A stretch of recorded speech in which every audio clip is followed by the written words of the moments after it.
No one should put this many hours into work. This is not good. And people should not work this hard. They should not do this. It's very painful. Painful in what sense? It hurts my brain and my heart. So this is not recommended for anyone. I just did it because if I didn't do it, then good chance Tesla would die. When my brother and I were starting our first company, instead of getting an apartment, we just rented a small office and we slept on the couch. And we showered at the YMCA, and we're so hot up we had just one computer. So the website was up during the day, and I was coding at night, 7 days a week, all the time. And I sort of briefly had a girlfriend in that period, and in order to be with me, she had to sleep in the office. So work hard, like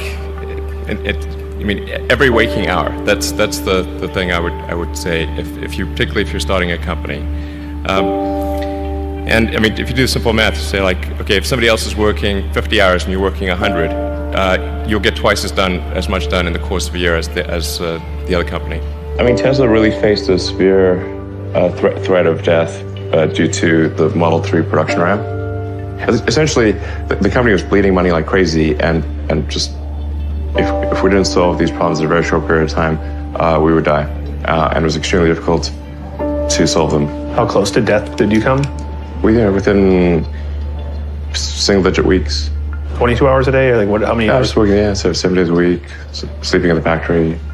I worked in the paint shop, general assembly, body shop. You ever worry about yourself imploding? Like it's just too much? Absolutely. If you're creating a company or if you're joining a company, the most important thing is to attract great people. So either join a group that's amazing, that you really respect, or if you're building a company, you've got to gather great people. I mean, all a company is a group of people that have gathered together to create a product or service. And so depending upon how talented and hardworking that group is, and the degree to which they are focused cohesively in a good direction, that will determine the success of the company. So do everything you can to gather great people if you're creating a company. It's good to think in terms of the physics approach or first principles, which is, rather than reasoning by analogy, you boil things down to the most fundamental truths you can imagine, and you reason up from there. And this is a good way to figure out if something really makes sense, or if it's just what everybody else is doing. It's hard to think that way. You can't think that way about everything. It takes a lot of effort. But if you're trying to do something new, it's the best way to think. And that framework was developed by physicists to figure out counterintuitive things like quantum mechanics. So it's really a powerful method. Then it's just you have to apply a lot of hours to actually working. So the way I generally do it is I'll be working at SpaceX on Monday, and then Monday night fly to the Bay Area,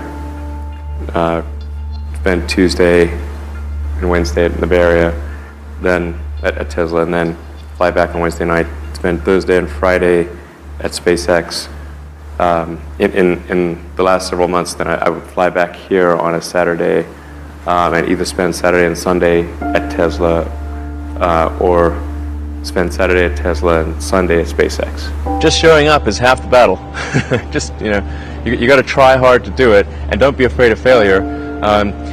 You also need to be rooted in reality. So you shouldn't, it's easy to get high in your own supply. You've got to not be afraid to innovate, but also don't delude yourself into thinking something's working when it's not.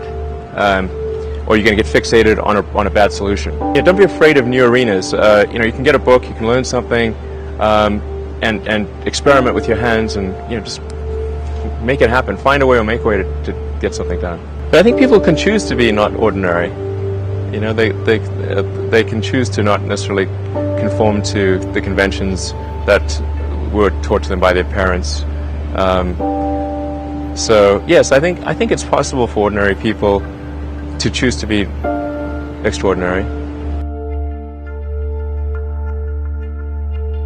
If somebody is doing something that is useful to the rest of society, I think that's a good thing. Like, it doesn't have to change the world. Like, you know, if you're doing something that has high value to people, if it has a small amount of good for a large number of people, I think that's fine. Like, stuff doesn't need to be changed the world just to be good. Being focused on something that you're confident will have high value to someone else, and just being really rigorous in making that assessment, because people tend to, a natural human tendency is wishful thinking.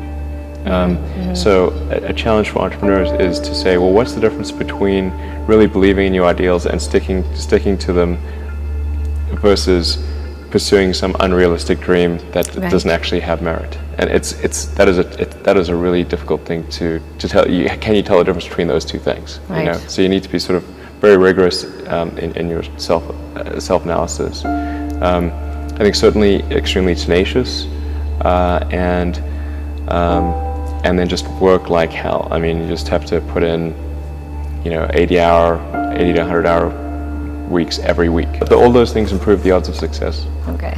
I mean, if other people are putting in 40-hour work weeks and you're putting in 100-hour work weeks, then even if you're doing the same thing, you know that in 1 year you will achieve what they achieve. You will achieve in 4 months what it takes them a year to achieve.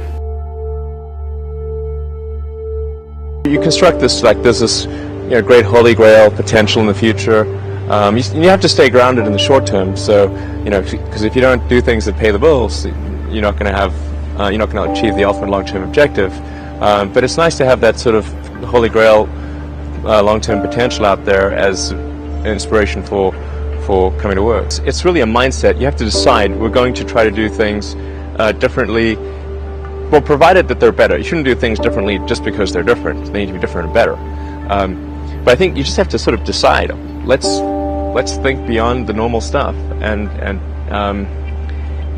have an environment where that sort of thinking is encouraged and rewarded, and where it's okay to fail as well. Because when you try new things, you try this idea, that idea. Well, a large number of them are not going to work, and that has to be okay. If every time somebody comes up with an idea, it has to be successful, you're not going to get people coming up with ideas. You had that third failure in a row. Did you think, I need to pack this in? Never. Why not? I don't ever give up. I mean, I'd have to be dead or completely incapacitated.